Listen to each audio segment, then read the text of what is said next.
Bienvenidos todos a la Universidad Nacional Autónoma de México, Campus Chicago.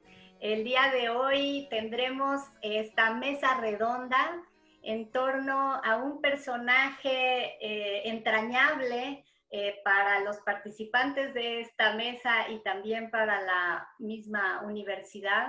Pues se trata de una mujer universitaria en el amplísimo sentido de la palabra, una mujer unamita.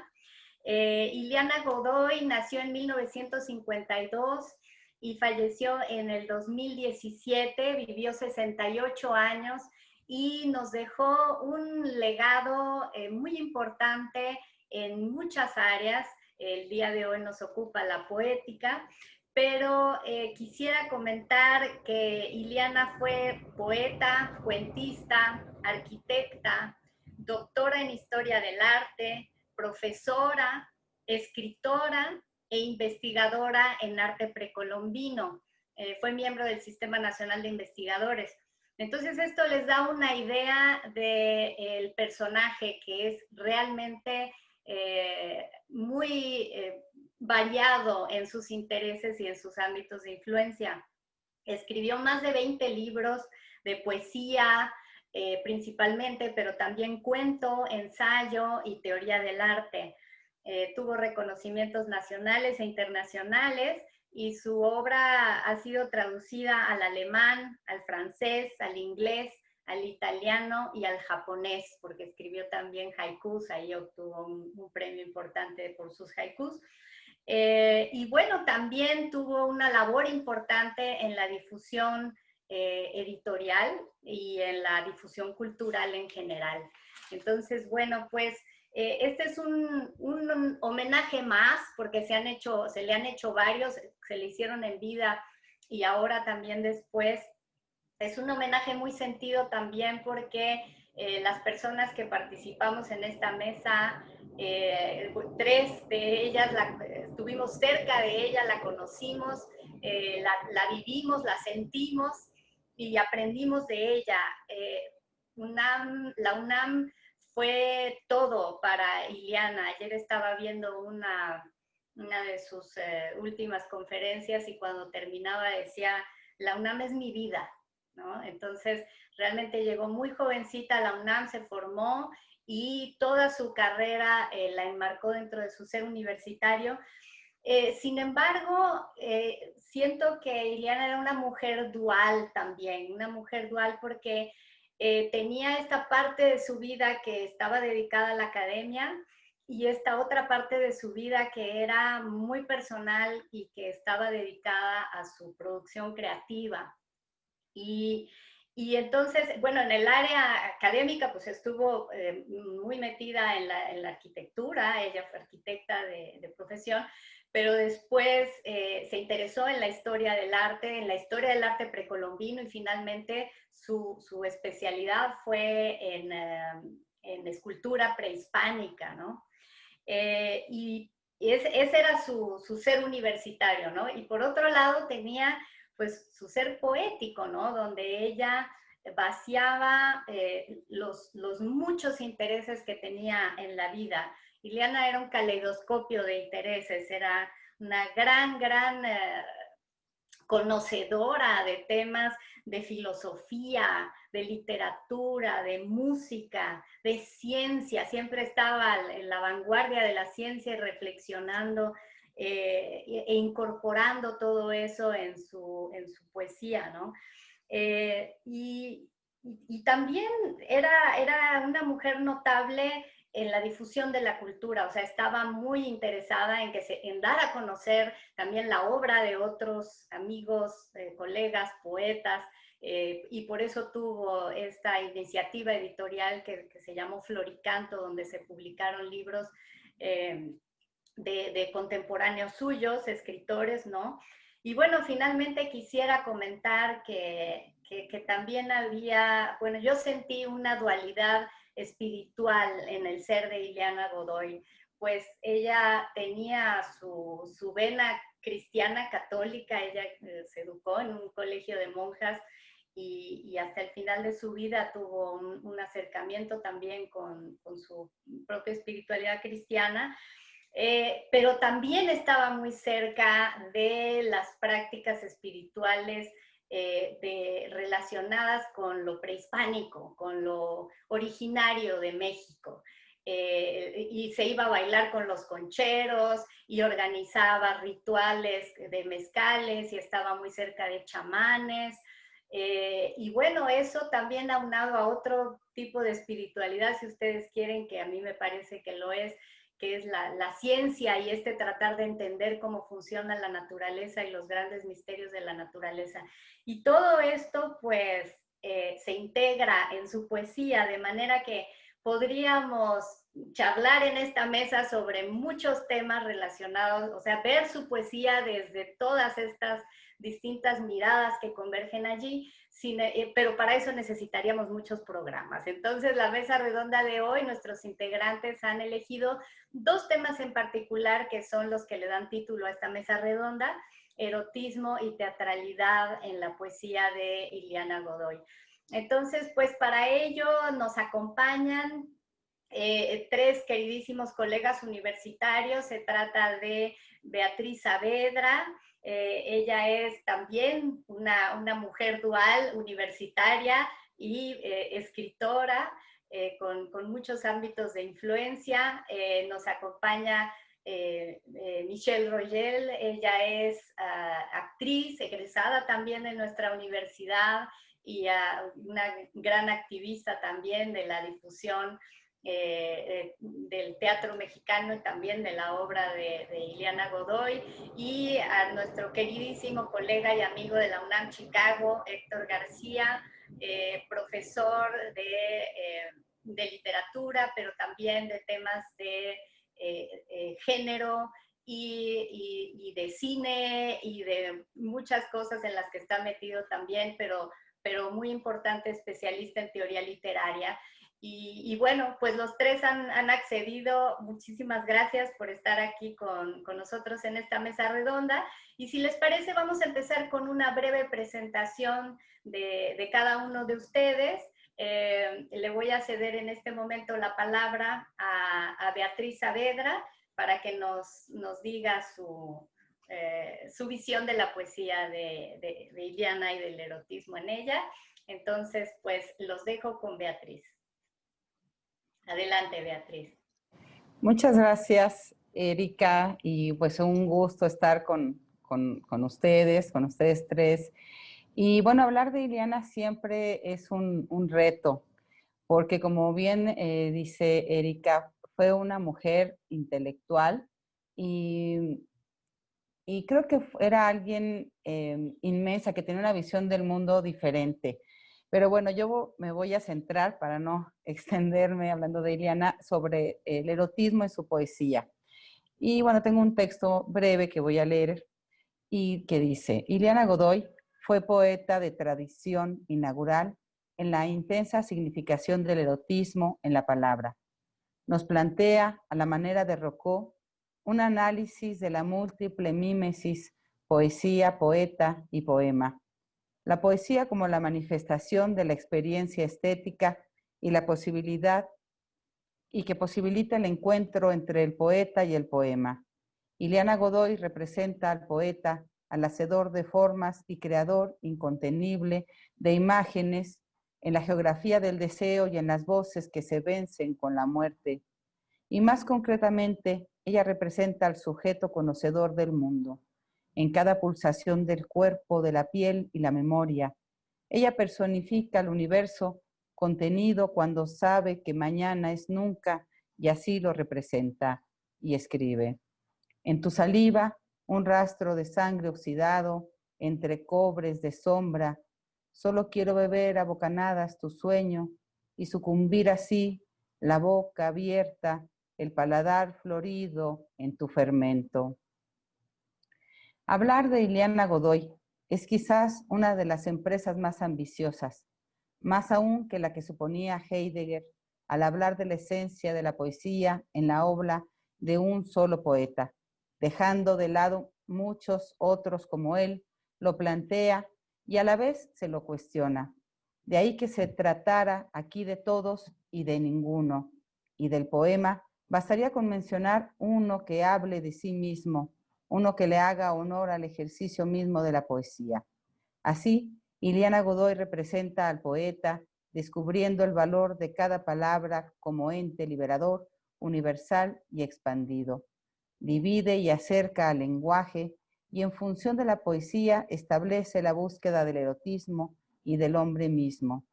Esa esencialidad que enfatiza el encuentro con la reflexión y con el cuerpo, ya que la poesía provee al pensamiento la posibilidad infinita del poema y lo erótico es lo inadvertido que súbitamente hace presencia en la dimensión del placer y del goce cuando ella escribe. Estás en la mañana, en el temblor de mi piel que dibuja tu última caricia, en la sonrisa amarga del café, caliente semen, estás en mi deseo de olvidarte, en mi recio restañar, puñaladas del tango, ciegas mi lámpara con tu negrura, con la negrura de tu árbol.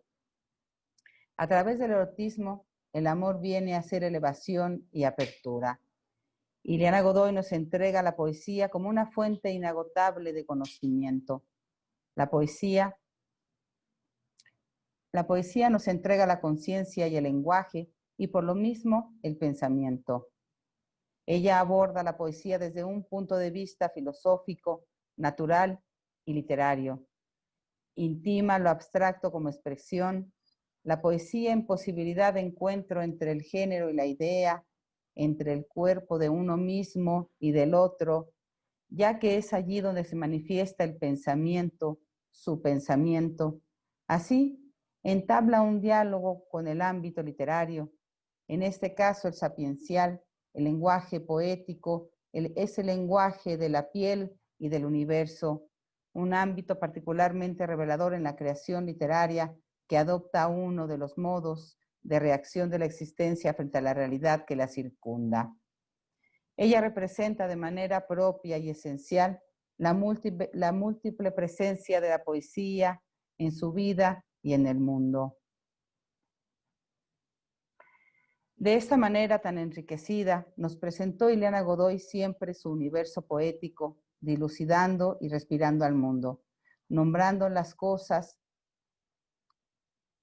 que eran innombrables, y en esa etérea figuración del infinito nos presenta su poética extensa y fundamental.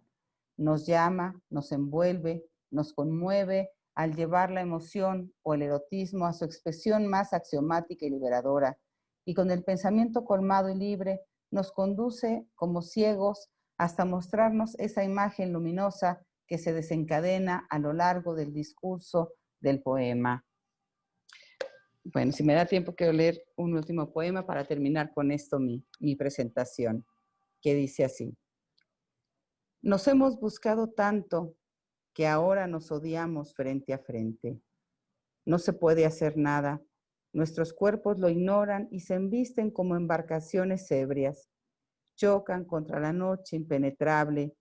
Cerramos los puños y a gritos hacemos que el placer derribe puertas, que el orgasmo traspase la conciencia de estar solos.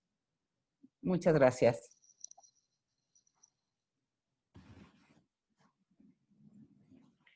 Muchísimas gracias, Beatriz, por esta significativa presentación. No he mencionado que Beatriz fue, si entiendo bien, alumna, colega y amiga de Ileana. Estuvo presente a su lado muy intensamente en la última década al menos de su vida y bueno, pues muchísimas gracias, Beatriz. Es un placer escuchar la poesía de Ileana en voz de otra poeta como tú. Siempre aquí hay otra dimensión. Bueno, pues ahora es el turno de Michelle. Como les había comentado, pues Michelle es actriz, es egresada de la carrera de Arte Dramático y Teatro de nuestra universidad y también tuvo en vida y ahora todavía una relación con la obra de Ileana Godoy que estoy segura que está a punto de compartirnos. Adelante, Michelle. Hola, buenos días a todos. Hola, Erika, muchas gracias por la invitación. Pues, bueno, a mí me toca hablar sobre el asunto de la teatralidad. Ileana, según tengo entendido, ya había tenido acercamiento con gente de teatro con los que había trabajado su poesía anterior al trabajo que hizo conmigo. Ella, en palabras de ella, cuando yo le pregunté, bueno, ¿qué géneros de literatura has trabajado? Ella me dijo que tenía cuento, que había hecho por ahí alguna cosa de novela, pero que la literatura dramática era algo que ella no había podido tocar, que intentó hacer una obra de teatro, pero no era lo que se le había dado, ¿no? Como un don. Sin embargo, en su poesía yo encontré que podía ser factible que fuera representada en escena. Entonces, en 2015 trabajamos juntas en un proyecto que tenía que ver con su lado académico. Ella, en lo que mencionabas de académica de la universidad, con un proyecto de la Facultad de Arquitectura, hizo el Museo de Arte Precolombino. Y este museo alberga muchos documentos e imágenes sobre el arte precolombino, investigaciones, etcétera, una de las grandes pasiones de Ileana. Y para la presentación de este museo, Ileana se le había ocurrido, porque la verdad es que ella tenía ideas geniales todo el tiempo, era muy creativa, todos los días se le podía ocurrir algo diferente y hacerlo, además de llevarlo a cabo, se le ocurrió llevar a escena algunos poemas. Ella me dio Bactum 13, que en ese momento me parece que todavía no estaba editado, estuvo editado un par de años o un año después. Y escogimos qué poemas podían ser presentados para este evento. En la literatura dramática hay un aspecto que debe de ser fundamental para ser representado, que es el conflicto. Si no hay conflicto, no hay movimiento, entonces no hay teatro, no hay algo que nos interese. Así sea una comedia, una tragedia, cualquier género dramático, debe de tener un conflicto. En la poesía de Ileana, yo encontré que existían conflictos constantemente de lo que tú hablabas de dualidades. Por un lado, existía por ejemplo, el tema de la lujuria y también el tema de la culpa por la lujuria, o el tema de la gula y el tema de la culpa por la gula. Entonces, todo el tiempo había un espejo que existía en sus poemas, bueno, existen en sus poemas, en donde la voz que habla se encuentra en constante conflicto con lo que está describiendo. Así fue como fuimos seleccionando el orden de cada uno de estos poemas que iban a estar representados. Voy a dar lectura a alguno que me parecen como los más representativos.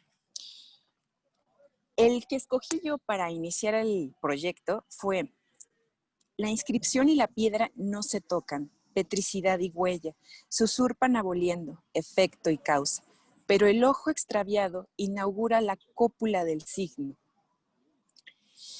Cuando yo trabajé esto con la coreógrafa y con los actores que iban a estar en la representación, y trabajamos los poemas y los llevamos al cuerpo de los actores que iban a estar presentes, nos dimos cuenta que todo el tiempo había en todos los poemas una contradicción. Esa contradicción nos podía ayudar a buscar ese movimiento teatral dentro de su obra, ese conflicto que se necesitaba para que esto fuera interesante. Siempre había, también en los poemas que tienen que ver con su vida académica acerca del arte prehispánico, también hay diálogos con sus propias voces de conflictos que ella tenía, por ejemplo, hacia la vejez, qué le significaba el hecho de que el cuerpo dejara de tener esa movilidad, esa agilidad, la renuncia a querer ser alguien viejo, la renuncia también o las preguntas acerca de qué es lo que yo ya no quiero escuchar, qué es lo que yo ya no quiero saber. Eliana era como todos los seres humanos que son susceptibles a ser interesantes, llena de contradicciones. Y en esas contradicciones era lo que nos llamó a la atención a todos los que participamos en ese proyecto, en esas contradicciones, en esos conflictos, en esas ideas que todo el tiempo eran como el amor, pero ¿qué trae el amor? Ya no me ames más, pero el desamor, pero veo más vida en una piedra que en la vida. Hay todas estas ideas. Voy a dar lectura también al último poema que pusimos en el montaje, que decía ella: no quiero saber cómo, no quiero saber cuándo y no quiero querer. Es tu enseñanza. Me parecía magnífico porque ella era alguien que le encantaba saber cómo, que le encantaba saber cuándo, que le encantaba querer y que escribiera todo lo contrario.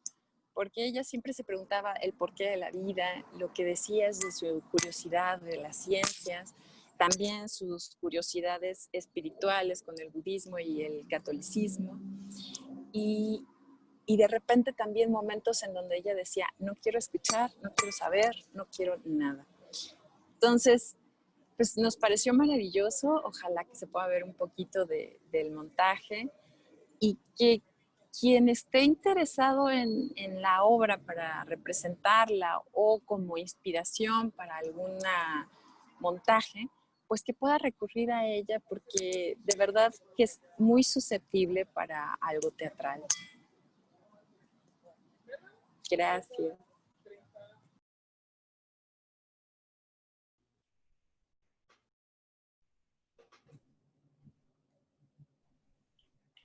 Pues muchísimas gracias, Michelle, por esta presentación.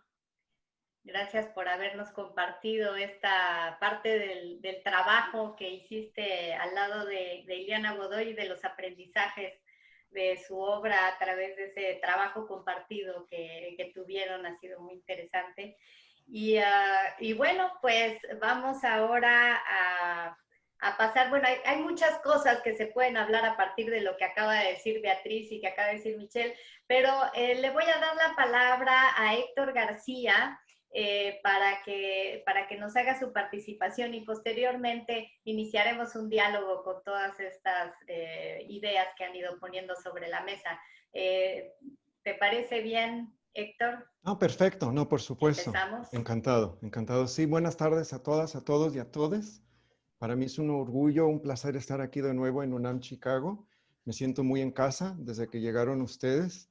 Hace ya, digamos, creo que ya son 15 años o más.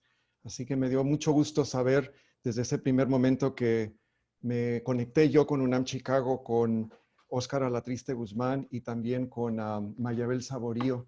Y aquí estoy muy feliz pensando ya directamente en Iliana Godoy, en su influencia, en su poesía y mi lectura, relectura más bien de lo que había leído de ella y lo que estaba leyendo, últimamente. Me estoy basando más que nada en el libro que fue un regalo que tú misma, Erika, me diste, titulado De la oscuridad al blanco, poesía 2001 al 2016. Así que regresé, empecé a leerla de nuevo y lo que primero me llamó la atención fue su uso ágil y muy astuto, muy creativo de un tipo de poesía que está como fuera de moda, no fuera de boga, que es el soneto. Entonces yo dije, vaya, esto no es fácil. En decasílabo, la métrica, no soy profesor de literatura, de estudios de género.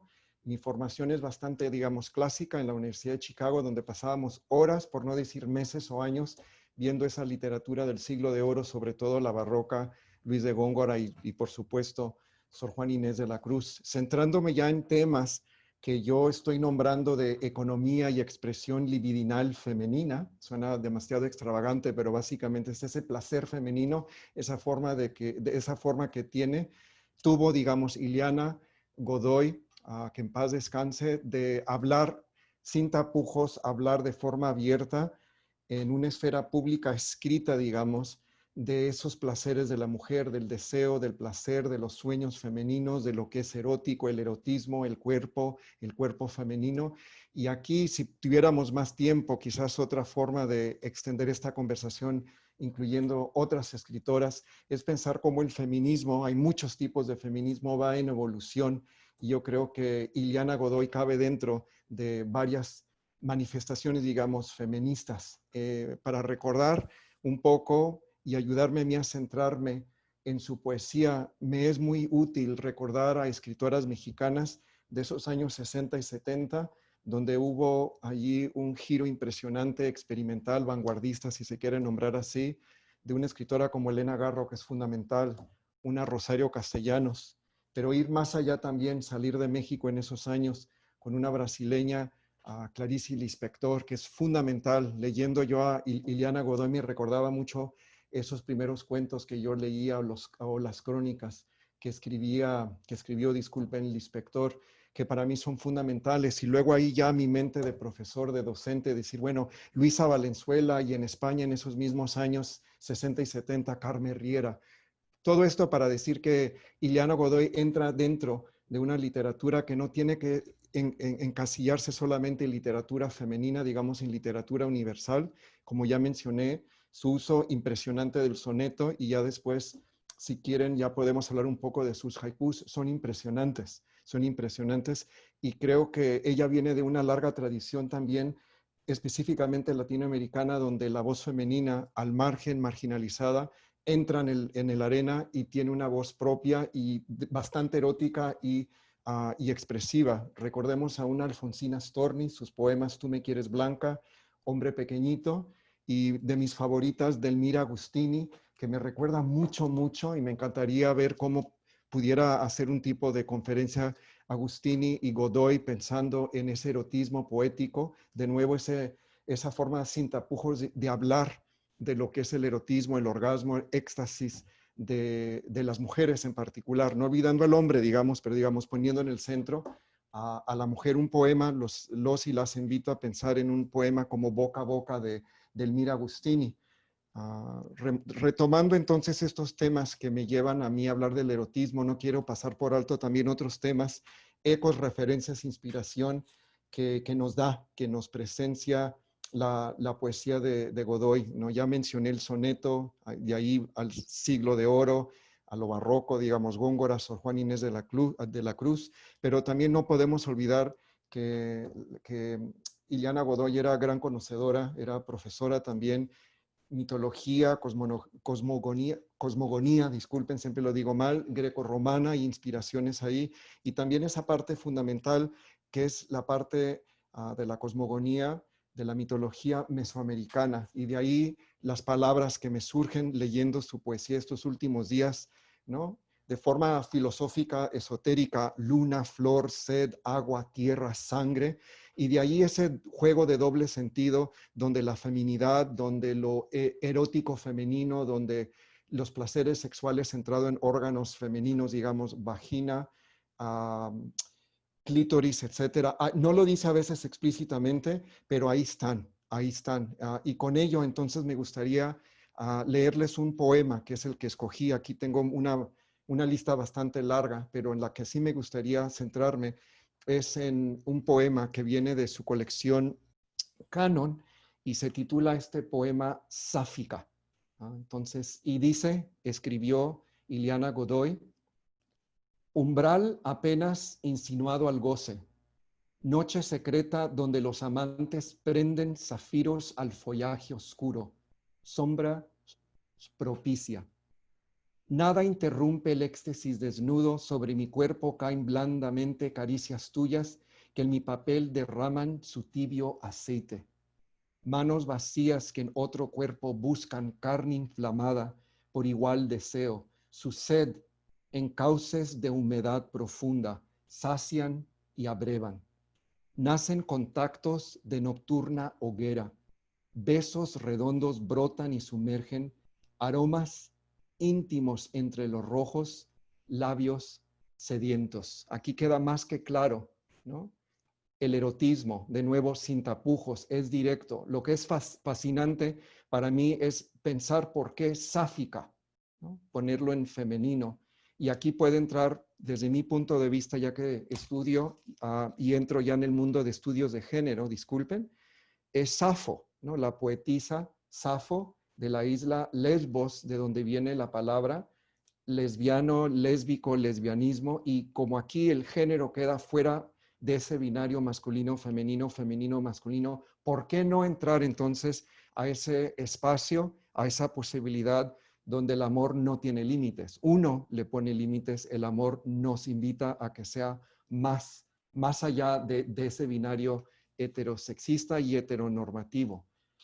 Aquí me gustaría recalcar en filosofía, psicoanálisis, años 60, 70 en particular, y lo que es esta teoría francesa de un grupo de pensadoras bastante interesantes, digamos, una Julia Kristeva, Iraguiray y Hélène Cixous, ¿no? Esta teórica francesa hizo un intento de pensar de esas posibilidades de crear nuevos espacios lingüísticos y simbólicos femeninos de mujer a la mujer, por y para la mujer, más allá de ese orden simbólico dominante patriarcal, o sea, donde el falo no es el único lugar donde hay placer y poder, ¿no? Para aquellas personas más interesadas, hay que regresar a Lacan, hay que regresar al Freud y Foucault si queremos, pero ella, Cixous, ¿no?, pone sobre la mesa esa posibilidad de habitar el lenguaje de manera diversa. Y yo diría que Ileana Godoy entra en este mundo de estas posibilidades que nos invitan a ir más allá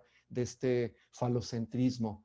Cixous invita a las mujeres, sobre todo mujeres, a escribir, ¿no? A que escriban sus cuerpos, sobre sus cuerpos, enfocarse en la mujer de forma directa, de lo que significa ser mujer biológicamente, psicológicamente, ¿no? Lo que significa ser mujer en nuestros tiempos, y sobre todo dar hincapié a esos deseos femeninos y cómo la escritura rompe, ¿no? Es una escritura rompedora que pone en evidencia esa posibilidad de transformación, de ampliación, ¿no?, de subvertir esta realidad, y de esta realidad que por lo general se centra, privilegia una voz masculina, una voz que viene del patriarcado, etcétera. Para Hélène Cixous, aquella escritora que era fundamental para ella y poder reintroducir, llevar más allá sus pensamientos, era precisamente Clarice Lispector, esa brasileña fascinante, que cuando escribía era una forma de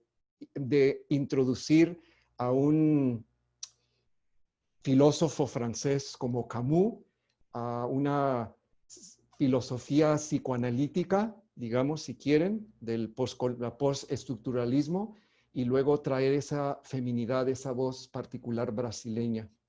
Así que para mí, leer a Ileana Godoy me es muy útil, muy fructífero como profesor, como docente, porque yo ya estoy pensando en formas para poder introducirla a ella más, poder presentar más de lo que ella escribió y presentó. Formo yo parte de una revista literaria que también crea espacios transnacionales, binacionales en Ciudad de México, en Chicago, titulado Make, Festivales Lit y Luz. Y una de las últimas poetas, yo sigo diciendo poetisa, Natalia Toledo, ¿no? Y ella también, por alguna razón, esta mañana leyendo a Godoy otra vez, y su poesía que tiene que ver más con ese mundo mesoamericano, voy a decirlo con mucho respeto. Yo no hablo ninguna lengua indígena, digamos, pero leo y trato de entender. Soy norteño, así que es otra historia que tenemos. En México hay muchos Méxicos. Pero me recordó mucho leyendo a Godoy ese acercamiento cuando ella habla de la flor y la luna, los colibríes, a esos monumentos, esas pirámides, aquella la alusión. Recuerdo esos poemas también de una Natalia Toledo que sí es bilingüe, entonces ella lee, presenta, publica tanto en zapoteco como en español, y me encantó, y me encantó.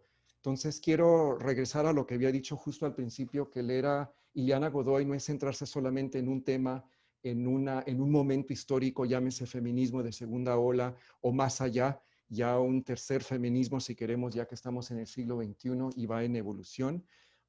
Pero también, entonces, recordar que ella nos invita también a ir a otras partes de México, a la historia mexicana, la poesía mexicana, centrado en esa parte digamos, prehispánica, pero viva, esa parte indígena actual, ¿no? Esa parte que vive de los pueblos originarios. Y de mi parte estoy tratando de leer más y más de esa poesía, y de nuevo una poetisa como Natalia Toledo me está ayudando. Como forma de conclusión, quiero leer el último párrafo de la nota introductoria que nos da a Reina Barrera López de esta colección, esta antología de la oscuridad al blanco, porque me parece que resume muy, muy bien lo que hemos tratado de presentar aquí entre los cuatro y las cuatro.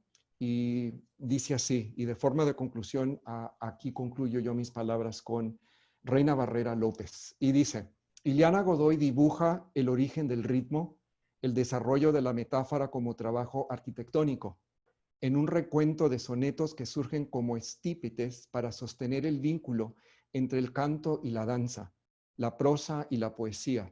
Arrastra a la espera de un final que se acerca y alcanza a diseñar las cornisas de su edificio con pequeñas volutas de palabras, 17 para la expresión de una idea completa en busca de la perfección y tono musical en su diseño. Así que buenas tardes y muchas gracias. Maravilloso poema que elegiste para concluir, Héctor, esta excelente, perdón, el texto que acabas de leer, donde relacionan la poesía de Iliana también con la parte arquitectónica, ¿verdad? Que era parte de su formación, y estas metáforas entre la poesía y la arquitectura me parecen muy, muy atinadas. Y respecto del feminismo, déjame comentarte que en algún momento recuerdo haberle preguntado a Iliana si ella tenía alguna perspectiva de género sobre sí misma, si había habido discusiones en torno a su obra o en las que ella hubiera participado, donde hubiera esta reflexión sobre la identidad de género o el feminismo, ¿no? Que empezaba a tener como mucha efervescencia en los últimos años. Y me dijo: mira, yo nunca he pensado ni en mí ni en mi poesía desde esa perspectiva, pero entiendo que otras personas puedan leerla y verla de esa manera, ¿no? Entonces es interesante, porque finalmente la poesía está allí para que cada quien la analice y vea en ella lo que quiera ver. Finalmente, pues a Iliana le tocó un momento histórico en su vida en donde, bueno, en su juventud, pues no era todavía tan fácil ser abiertamente poeta, y menos con el tipo de cosas que solía escribir Iliana, ¿no? Sin embargo, pues esto nunca le impidió ser libre, ser creativa, ser expresiva, ser ella misma, ¿no? Con todos los conflictos que ya nos señalaba Michelle. Y sin embargo, digo, a pesar de ser un ser, pues, entre rebelde y atormentado por un lado, por otro lado vivió una vida también dentro de los cánones sociales, un matrimonio, una relación larguísima con su cónyuge, con el que estuvo prácticamente medio siglo, ¿no? Con el que compartió toda su vida.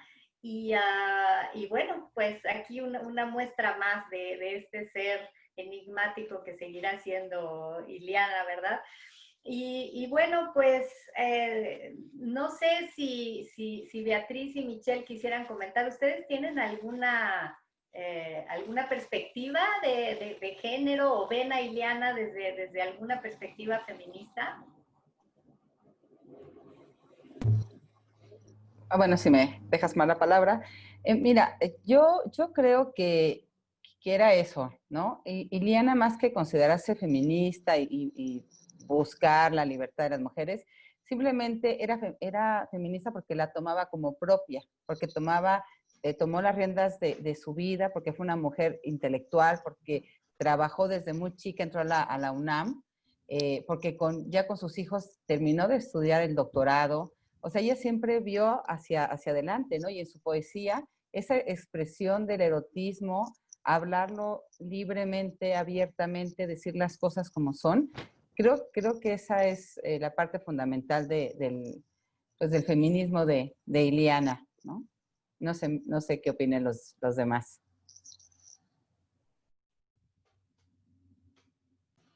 Bueno, pues para mí, por mi relación, digamos, al igual que la tuya, tan cercana de nuera, este, me, pues yo creo que la logras ver en otros aspectos de su vida. Yo creo que esto de una perspectiva feminista, eh, como dice Beatriz, al ser una mujer independiente que trabajó mucho por su independencia económica, espiritual, en todos los aspectos de su vida, a la vez también de apoyar a muchas mujeres, ¿no? De tener esta sororidad que sí tenía para con amigas, familiares, etcétera. Ella creía mucho en, pues, en las mujeres en sí, ¿no? Siempre había un apoyo. Ella estaba en FEMU, en la asociación a la que pertenece Beatriz también, que es abiertamente feminista. Pero claro, ni su obra académica ni su obra literaria creo que se haya basado, como dices, Erika, bien dices, y no se basó en eso. Ella no pensó en voy a escribir algo feminista, ¿no? O voy a hacer un estudio feminista y ahora acerca de las mujeres, ¿no? Creo que ella escribió, tal vez se podría ver como algo feminista porque ella fue muy auténtica en lo que decía y al ser una mujer pues es una voz feminista, ¿no? Pero realmente era auténtica, que era lo importante. Entonces, creo esa es como la visión que yo tengo, pero supongo que cada quien con el tipo de relación que haya tenido con ella tendrá una visión diferente, ¿no?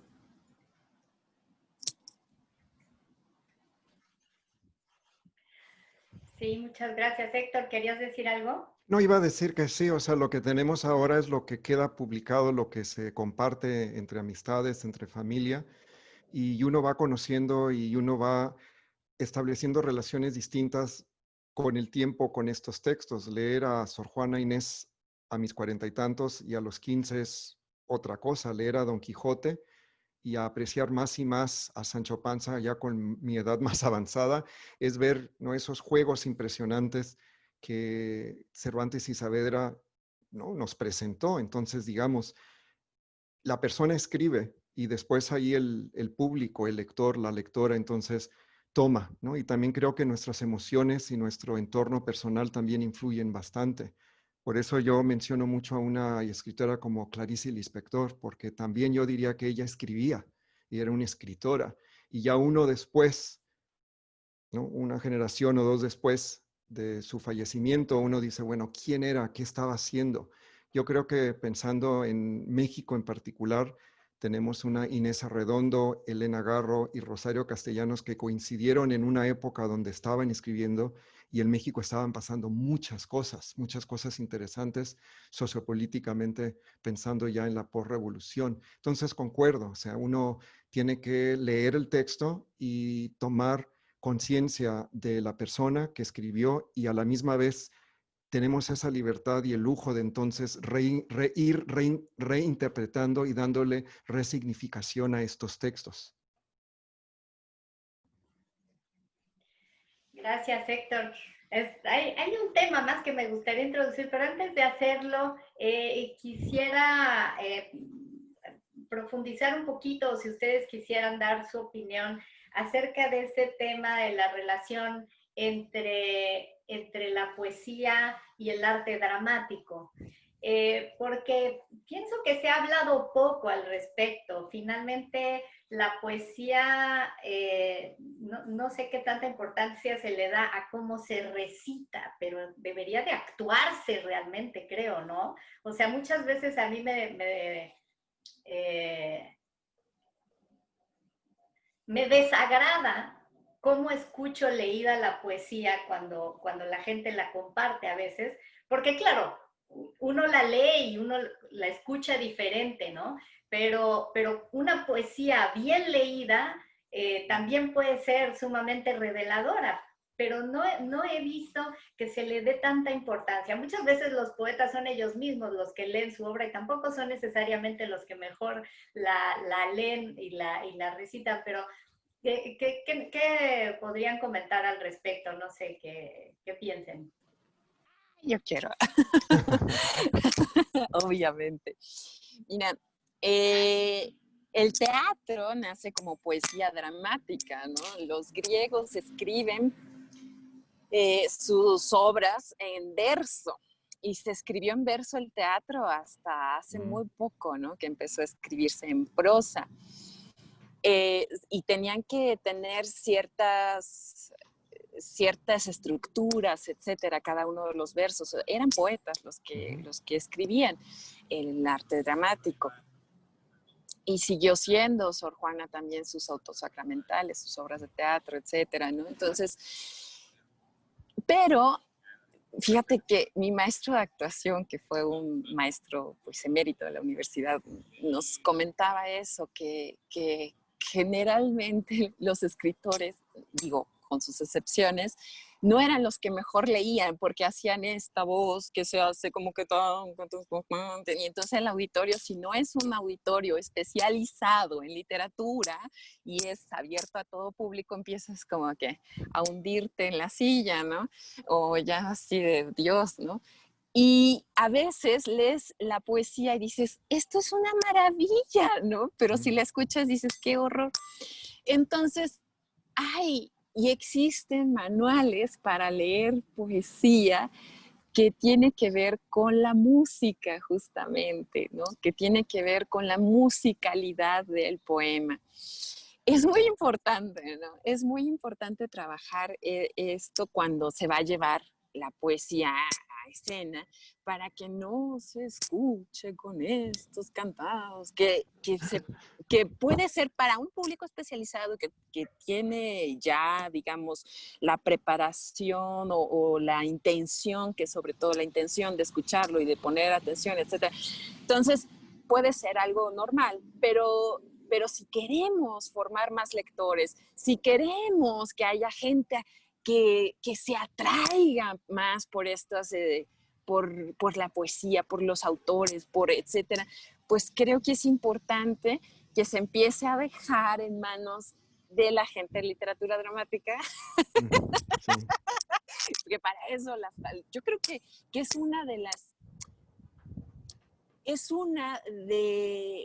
las bases que sustenta el por qué la licenciatura en literatura dramática y teatro esté en la Facultad de Filosofía y Letras, ¿no? Creo que el hecho de que nosotros seamos de letras, pero con ese apellido, literatura dramática y teatro, creo que es importante porque los escritores tengan este acercamiento hacia el teatro y vean que puede ser mucho mejor leído. Hay una anécdota que nos contaba nuestro maestro, que era maravilloso, que cuando él estaba con Juan Rulfo y leían sus obras, lo que cada uno llevaba como avances de sus obras. Mi maestro llevaba obviamente literatura dramática y Juan Rulfo llevaba sus textos de cuento. Y empezaba a leer, decía, es que tú a Juan Rulfo lo amas cuando lees y dices, wow, ¿qué está pasando en ese mundo? Y te da un montón de imágenes plásticas y de lugares, etcétera. Pero cuando lo oyes, decía, no era la cosa. Dice, nosotros que éramos escritores, nos dormíamos. Entonces, creo que es muy importante eso que dices, que los escritores cada vez más se puedan acercar a gente de teatro para ser leídos. Y además ellos se puedan escuchar a sí mismos. Y ya no me acuerdo cuando yo ya le presenté primero una maqueta y ya cuando le presenté el espectáculo completo estaba así de, es que ni yo me hubiera imaginado que todo eso daba. Y yo ve todas las imágenes plásticas que da para hacer la escenografía, para hacer la forma en que eso va a entrar al cuerpo del actor, etcétera. Entonces, pues sí, creo que son mundos que se pueden conjugar bastante bien.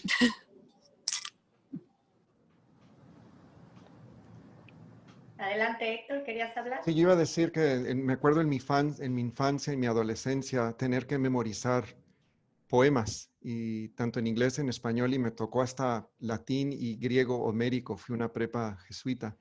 Y me acuerdo el orgullo de poder no solamente memorizar, pero aprender. Yo no soy actor, mis profesores y profesoras tampoco, pero sí quizás envías a lo que es ahora lo que Michelle nos propone, y yo concuerdo totalmente, ir a otro campo, que es el teatro, ¿no? Y escuchar esa voz, esas voces, y cómo la postura, cómo se habla, cómo se proyecta esa voz. Y me reía bastante cuando mencionaba a Juan Rulfo, porque de nuevo, leerlo es impresionante porque dice mucho en muy pocas palabras, a diferencia de un García Márquez o a un Alejo Carpentier.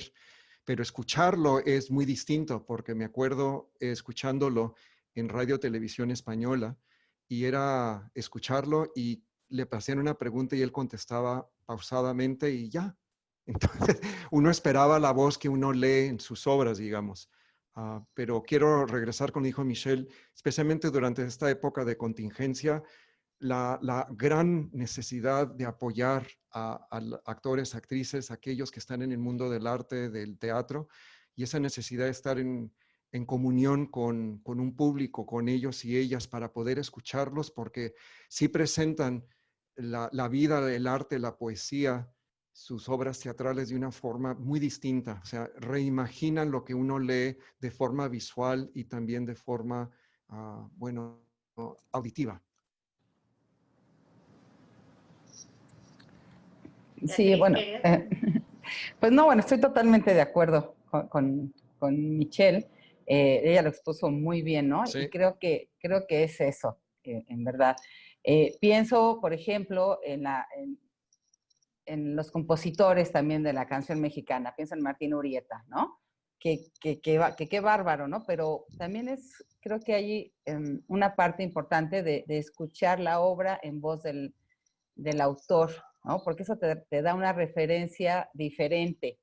Pero sí estoy de acuerdo en que hay que apoyar a estos actores de escritura dramática, porque tiene toda la razón, ¿no? Yo mi poesía la leo muy mal, o sea, he mejorado, pero cuando alguien más lee mi poesía, sí me doy cuenta de, ay, mira qué diferente se oye, o qué mal se oye eso, ¿no? Eso hay que cambiarlo.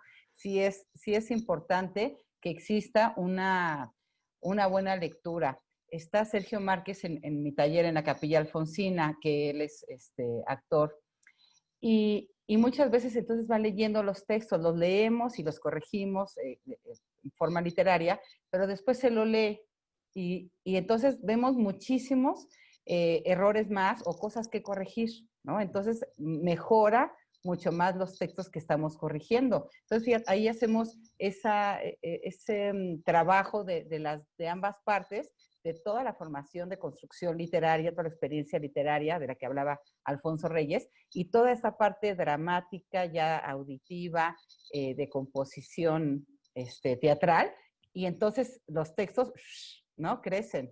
Entonces, bueno, pues sí creo, estoy de acuerdo totalmente con Michelle.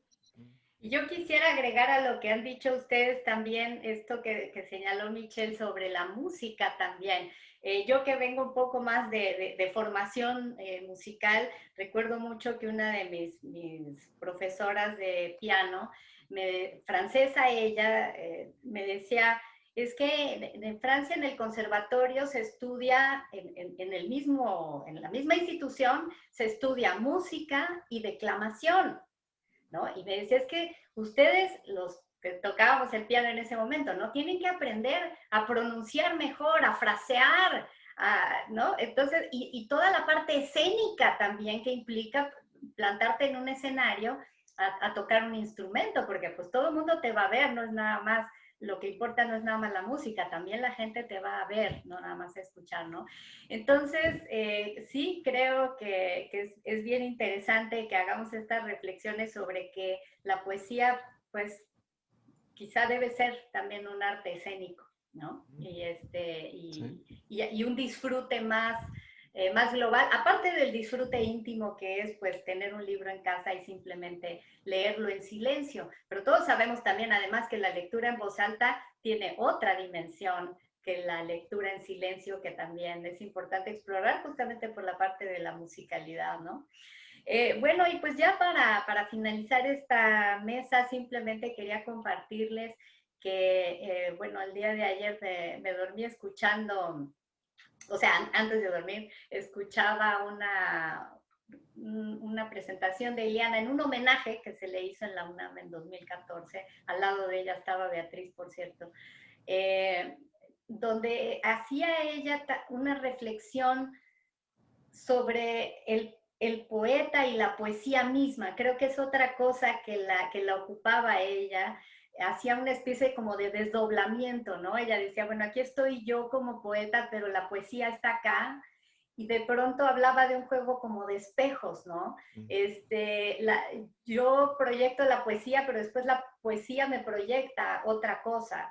Y decía también de cosas que descubría en la poesía que ella no había visto cuando lo escribió y que después lo observaba y le llamaba mucho la atención que ocurriera eso. Por ejemplo, poner el ejemplo de un fenómeno que era que había ciertos poemas de ella que podía leer de principio a fin y después en reversa y que volvían a tener una belleza y un significado y un discurso que eran interesantes y que descubrió eso en su poesía, y en tantos de sus poemas que le dio para publicar un libro con ese tipo de poemas, pero que fue algo que ella encontró, ¿no? O sea, que no buscó. Entonces, también creo que ella veía mucho la poesía como algo que trasciende al poeta mismo, ¿no? Y esto que estamos hablando de que sea un arte escénico también es alguna forma de decir que la poesía trasciende al poeta mismo, porque ya el público y la mente de otras personas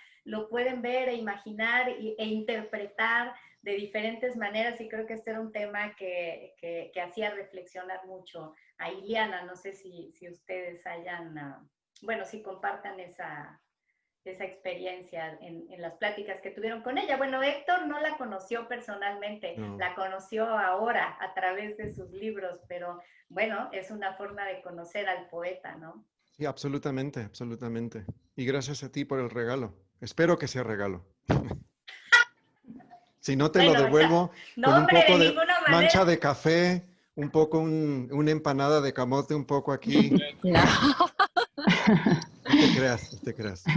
No, por supuesto que te lo tienes muy bien ganado, Héctor, y también porque a Ileana le preocupaba mucho su legado, su obra, y quería que se difundiera, que se conociera, y yo sé que tú en tu universidad con tus estudiantes, pues es una de las labores que haces con más ahínco, entonces por supuesto que es tuyo. Muchas gracias. Sí, hay que hacer más difusión de la obra de Ileana. Mira, Erika, lo que estás comentando es tan extenso, nos daría para otro programa completo, porque es algo que tienen los poetas, que tenemos, ¿no? Que lo han dicho la mayoría, que lo dijo Amado Nervo, ¿no? Él decía, hay una realidad y después hay una cortina y atrás de la cortina hay un universo de cosas que vemos los poetas, ¿no? Y después José Emilio Pacheco dice, la poesía viene del universo y mientras menos pase por el consciente del poeta, directo a la pluma y él escriba, es mejor. Entonces sí hay una parte de ese misticismo, de esa universalidad, que Ileana lo sentía así y lo platicábamos ella y yo, ¿no?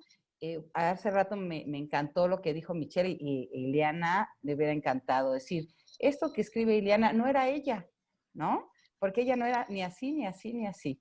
Entonces a veces la poesía nos dice las cosas que nosotros no nos decimos, pero sí somos ese otro ser que escribe. Entonces ahí, por eso digo que se puede expander aquí este tema infinitamente, muy largo, ¿no? Porque si empezamos a analizar todo eso y ya propiamente de Ileana, no, bueno, no vamos a acabar, pero sí, yo creo que sí. Bueno, pues yo los invito, por supuesto, a que sigamos dialogando, a que sigamos charlando sobre otros muchísimos aspectos que se podrían tocar sobre la poesía de Ileana Godoy.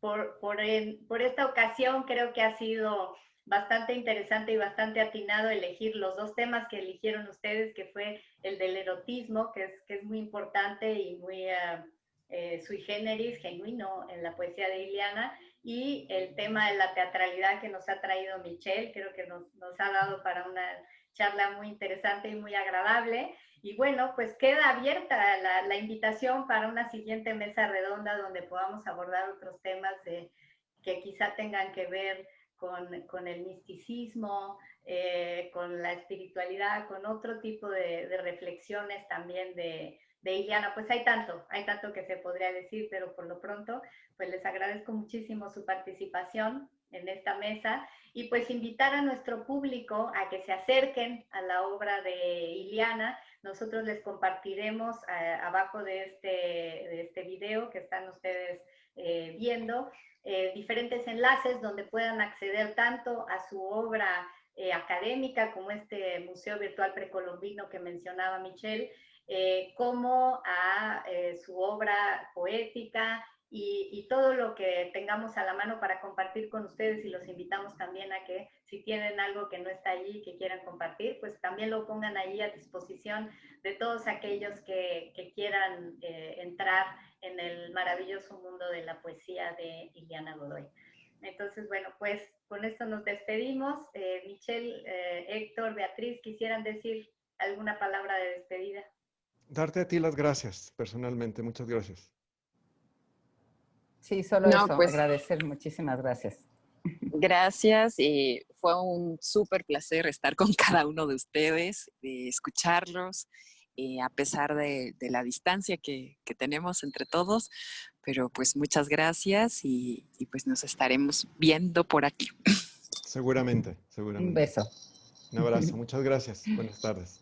Pues muchísimas gracias sobre todo a ustedes, nuestro público que nos siguieron, porque para ustedes era este programa. Muchísimas gracias por acompañarnos y quedamos en contacto para seguir hablando de la poesía de Ileana Godoy.